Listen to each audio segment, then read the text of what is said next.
आप लोगों ने मेरी बात नहीं मानी ना, तो मैं पुलिस स्टेशन जाकर आप लोगों के खिलाफ दहेज उत्पीड़न के साथ ही जान से मारने की धमकी के जुर्म में सबको जेल में बंद करवा दूंगी।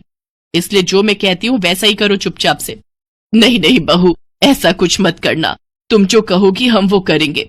इसके बाद जूली उन सबको काम पर लगा देती है। ननद जी जरा जल्दी हाथ चलाइए, नहीं तो। नहीं नहीं मेरी प्यारी भाभी, भाभी मैं करती हूँ ना, आप आराम से बैठो सोफे पर, और किसी चीज की जरूरत हो तो कहना। सासू माँ खाना बना या नहीं? अब हमें कल तक का वेट करना होगा क्या?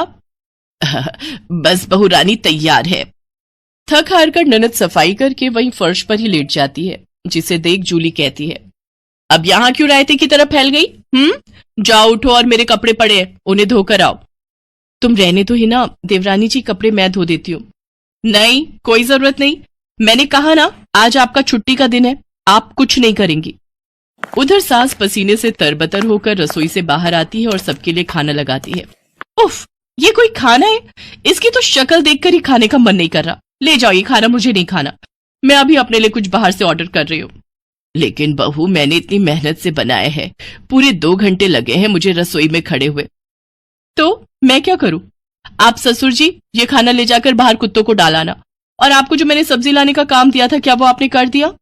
हाँ बहू, मैं बाजार से सब्जियां ले आया हूँ। Very good.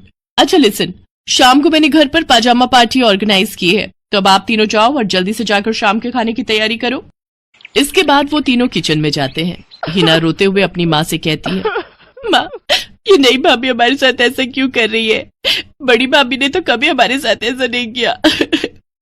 हमारा किया हमारे सामने आ रहा है बेटी, हमने जो बड़ी बहू के साथ किया है उसी की सजा हमें मिल रही है। तभी जूली, हितांश और मानसी भी वहां आ जाते हैं। चलो सासू माँ, आपको अपने किए का एहसास तो हुआ और मेरी सहेली की कीमत भी पता चली।